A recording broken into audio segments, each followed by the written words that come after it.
안녕하세요, 토토무당입니다. 실제 당첨 내역이며 함께 하신 분들 모두 축하드립니다. 조합은 매일 무료로 드리고 있으니 편하게 문의주세요. 구독, 좋아요, 알림 설정 한 번씩 부탁드리며 금일 분석 시작하겠습니다. 금일 해외축구 에버턴 대 사우스햄턴 경기 분석 시작하겠습니다. 홈팀 에버튼은 4-2-3-1 포메이션을 바탕으로 베투가 최전방에서 제공권 장악과 마무리 역할을 맡고 있습니다. 알카라스는 중원에서 템포 조절과 볼 배급에 기여하며 두쿠레는 왕성한 활동량과 공간 침투로 공격의 활로를 엽니다. 망갈라와 린스트렘의 부상은 아쉽지만 기본적인 수비 조직력과 이선의 압박 강도는 여전히 높은 수준입니다. 홈 경기에서는 전방 압박과 세컨드볼 장악에서 강점을 보이며 실점 억제력이 비교적 안정적인 흐름을 유지하고 있습니다. 원정팀 사우스햄튼은 3-4-3 포메이션을 기반으로 술레마나의 속도와 마테우스 페르난데스의 전개 능력에 의존하는 공격 구조를 보입니다. 우고축구는 중원에서 왕성한 활동량을 보이지만 볼 배급 정확도와 템포 조절 능력에서는 기복이 있습니다. 수비 라인은 바주누 골키퍼와 워커 피터스의 이탈로 인해 커뮤니케이션과 커버 범위에 혼선이 생기고 있으며 좌우 수비 밸런스가 무너지는 장면이 자주 발생합니다. 경기 후반에는 테일러와 그랜베크의 공백 여파로 체력 부담이 누적되며 실점률이 증가하는 경향이 있습니다. 특히 세트피스 수비 집중력 저하가 반복되며 실점 루트가 단순해지는 문제가 발생하고 있습니다. 에버턴 승을 봅니다.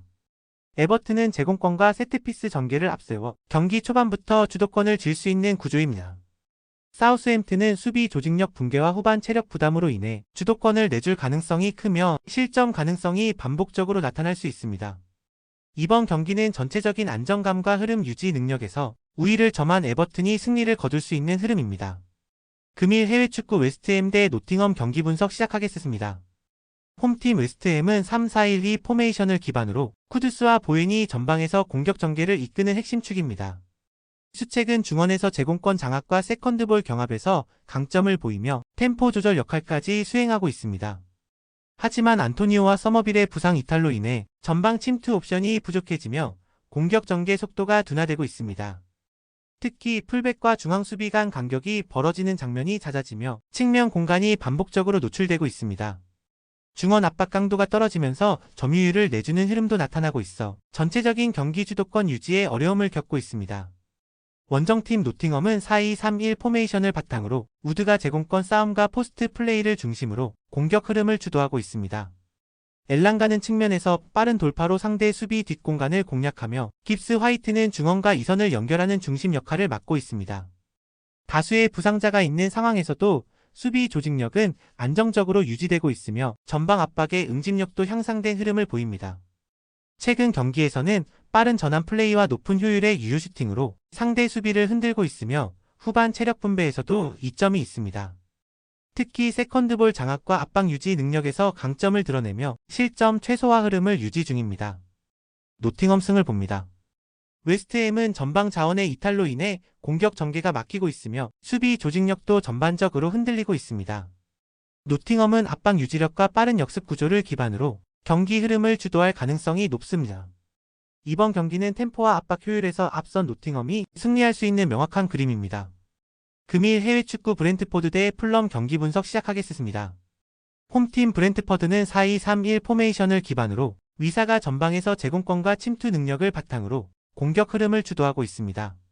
샤데는 측면에서 빠른 돌파와 컷인으로 공간을 만들어내며 담스고르는 이선에서 유기적인 패스 연계를 통해 전개 중심 역할을 수행 중입니다. 아예르 야넬트, 다실바 등의 부상은 아쉽지만 홈에서는 중원 압박 강도와 공격 템포에서 확실한 우위를 점하고 있습니다. 특히 좌우 풀백의 적극적인 오버래핑과 중원의 세컨드볼 회수 능력이 살아나면서 세트피스에서도 위협적인 장면을 자주 만들어내고 있습니다. 수비진은 제공권 방어와 커버라인 조율이 안정적이며 빠른 전환 상황에서의 응집력도 회복세를 보이고 있습니다. 원정팀 풀럼은 4-2-3-1 포메이션을 바탕으로 히메네스가 최전방에서 활로를 열고 있지만 전반적인 전개 흐름은 더딥니다. 이어비와 스미스 로우가 이선에서 탈압박과 패스를 시도하고 있으나 최근엔 중원 템포 유지와 볼 배급에서 불안정한 장면이 많습니다. 무니스, 루키치, 리드, 넬슨 등 핵심 중원과 측면 자원들이 대거 이탈하면서 전체적인 밸런스가 붕괴되고 있는 상황입니다. 특히 수비 전환 시 간격 유지가 느려지고 있으며 측면 압박도 약해 상대의 윙플레이에 쉽게 공간을 허용하고 있습니다. 최근 원정 경기에서는 수비 집중력 저하로 인해 후반 실점 비율이 높아지고 있으며 공격 전환 시 연결 단절 현상도 반복되고 있습니다. 브렌트포드 승을 봅니다. 브렌트포드는 빠른 측면 전개와 압박 강도를 바탕으로 경기를 초반부터 주도할 가능성이 높습니다. 풀럼은 전개 완성도와 수비 밸런스에서 취약점이 뚜렷하며 후반으로 갈수록 실점 가능성이 커집니다. 이번 경기는 전체 흐름과 템포에서 우위를 점하는 브렌트퍼드가 안정적인 승리를 가져갈 수 있는 구조입니다. 금일 해외 축구 레스터시티 대 입스위치 경기 분석 시작하겠습니다. 홈팀 레스터시티는 4-2-3-1 포메이션을 바탕으로 제이미 바디가 최전방에서 노련한 침투와 마무리 능력을 발휘하고 있습니다. 엘 칸누스는 중원과 측면을 오가며 패스 전개와 볼 배급에서 유연한 플레이를 보여주며 아예우는 이선에서 연계와 전방 압박에 기여하고 있습니다. 히카루두 페레이라 대 코르도바 레이드 등 일부 자원의 부상 이탈은 존재하나 홈에서는 전반적인 템포 유지와 압박 구조가 안정적인 흐름을 보입니다. 특히 바디의 전방 움직임에 맞춰 빠르게 침투하는 공격 패턴이 살아있으며 세트피스 상황에서도 높은 결정력을 보유하고 있습니다. 수비진은 측면 수비 전환 시 다소 불안한 장면이 있으나 전체적인 커버와 제공권에서는 우위를 유지 중입니다. 원정팀 입스위치 타운은 4-2-3-1 포메이션으로 델랍이 최전방에서 포스트 플레이를 맡고 있으며 엔시소와 채플린이 이선에서 공격 전개를 지원합니다. 그러나 브로드헤드, 스즈모딕스, 펀스 등 전개 속도와 탈압박에 기여하던 핵심 자원들이 부상으로 빠진 상황입니다. 중원에서의 탈압박과 측면 돌파의 빈도가 줄어들고 있으며 후방 빌드업 과정에서 패스 미스와 전개 지연이 반복되고 있습니다.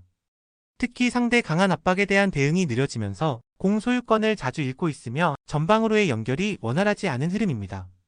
수비 전환 시 커버 타이밍이 늦고 측면 수비 조직에서도 흔들리는 모습이 자주 나타나고 있습니다. 레스터시티 승을 봅니다.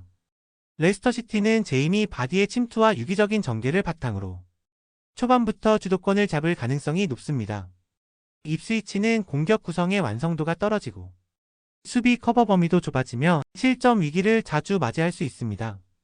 이번 경기는 레스터시티가 전반적인 경기 흐름을 주도하며 승리를 가져갈 수 있는 명확한 구조입니다. 더 많은 경기의 정보와 분석이 궁금하시다면 영상 하단의 댓글을 확인해 주시면 되겠습니다. 높은 적중률을 위한 방법은 양질의 정보입니다. 무턱대고 남들 따라 했다간 손실만 볼 뿐입니다. 최대한 전문가의 도움을 받아서 양질의 정보와 높은 적중률을 경험해 보세요. 주저없이 유튜브 여러 전문가의 도움을 받아보시는 걸 추천드리고 당장 수익을 위해 가입비 내고 이용하는 곳에서 절대로 이용하시지 마시고 유튜브 여러 영상을 참고하셔서 베팅하시는 걸 추천드립니다. 오늘도 영상 시청해 주셔서 감사드리고 건승하는 하루 되시길 바랍니다.